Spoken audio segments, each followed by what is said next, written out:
Hello guys, आज हम पढ़ेंगे मैक्रो इकोनॉमिक्स का chapter number 1 circular flow of income.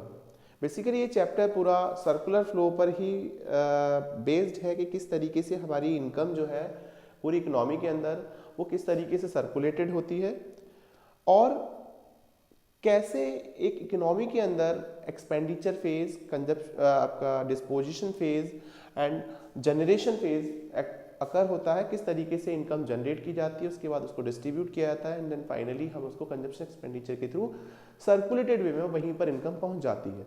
इसको पढ़ने से पहले, इसको समझने से पहले हम एक एग्जाम्पल के थ्रू इसको समझाने की कोशिश करते हैं। आई होप सो कि एग्जाम्पल आपको बिल्कुल क्लियर कर देगा इस टॉपिक को। आफ्टर दैट हमें बहुत ईजी पड़ जाएगा इस टॉपिक को समझना। जैसे कि मैंने एक बिजनेस स्टार्ट किया, if I want to start a business, तो उसके लिए मुझे कुछ फैक्टर्स की जरूरत पड़ेगी, जैसे like land, labour, capital, entrepreneurship. तो ये जो है फैक्टर्स कहलाए जाते हैं फैक्टर्स ऑफ प्रोडक्शन।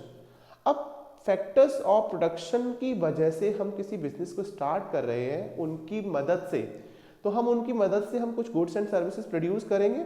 अब जब गुड्स एंड सर्विसेज प्रोड्यूस कर लेंगे तो जो इनकम हमें जनरेट होगी उनको बेचकर, तो उनको बेचकर जो इनकम हमें जनरेट होगी उसको हम डिस्ट्रीब्यूट कर देंगे कि जिनसे हमने फैक्टर सर्विसेज ली थी। लाइक लेबर से हमने लेबर सर्विसेज ली थी, लाइक एंटरप्रेन्योर से हमने क्या किया, हमने उसकी एंटरप्रेन्योरशिप सर्विसेज ली थी, लाइक कैपिटल से कैपिटल लिया था हमने लोगों से या कहीं से भी कैपिटल लिया। तो इस तरीके से हम उनके बदले में, उनको लेबर लिया तो लेबर वेजेस वगैरह, सैलरी वगैरह देंगे, कैपिटल लिया तो इंटरेस्ट देंगे, लैंड लिया तो हम उसका रेंट देंगे, एंटरप्रेन्योर्स को प्रॉफिट देंगे। इस तरीके से हम क्या करेंगे, अपनी इनकम को डिस्ट्रीब्यूट कर देंगे, जो इनकम हमने जनरेशन फेज में या फिर जो हमने इनकम गुड्स एंड सर्विसेज को प्रोड्यूस करके कमाई थी।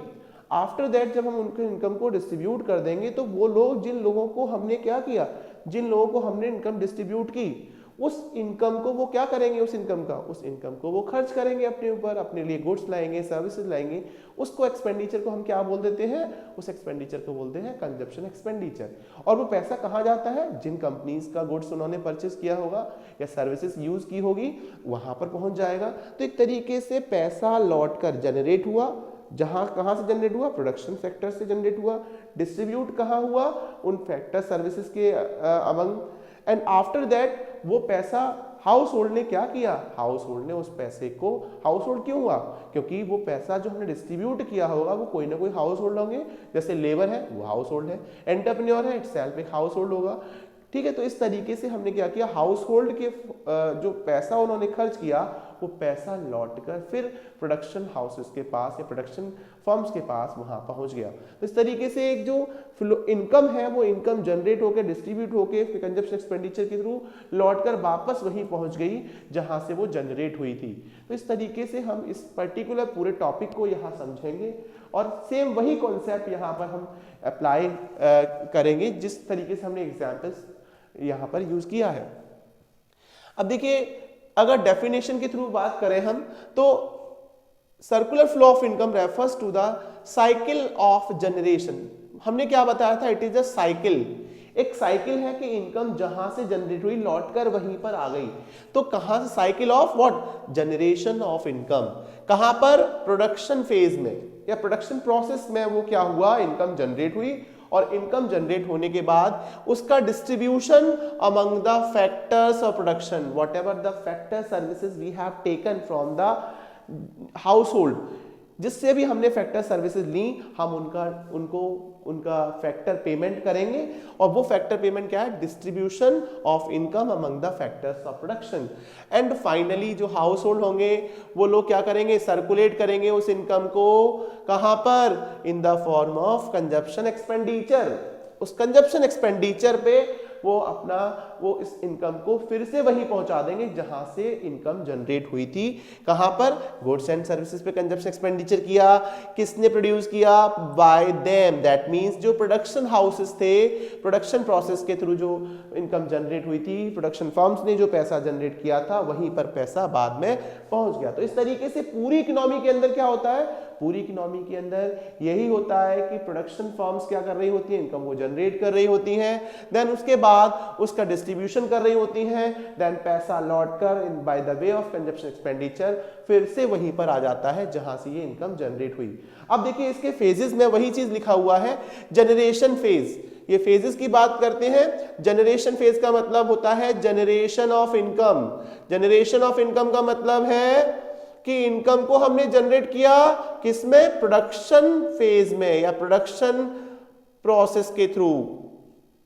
क्या प्रोड्यूस किए, goods and services, goods and services produce किए।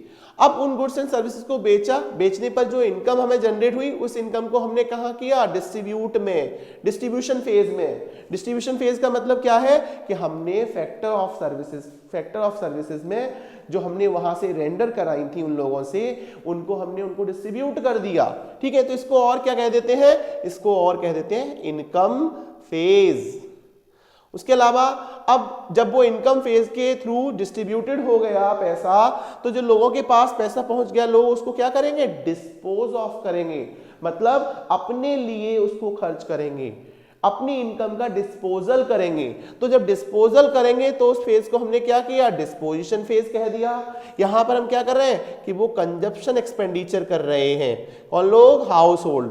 तो कंजप्शन एक्सपेंडिचर कर रहे हैं, पैसा लौटकर फिर से वापस वहीं पहुंच गया। देखिए इस डायग्राम के थ्रू बहुत इजीली हमें और समझ में आ जाएगा।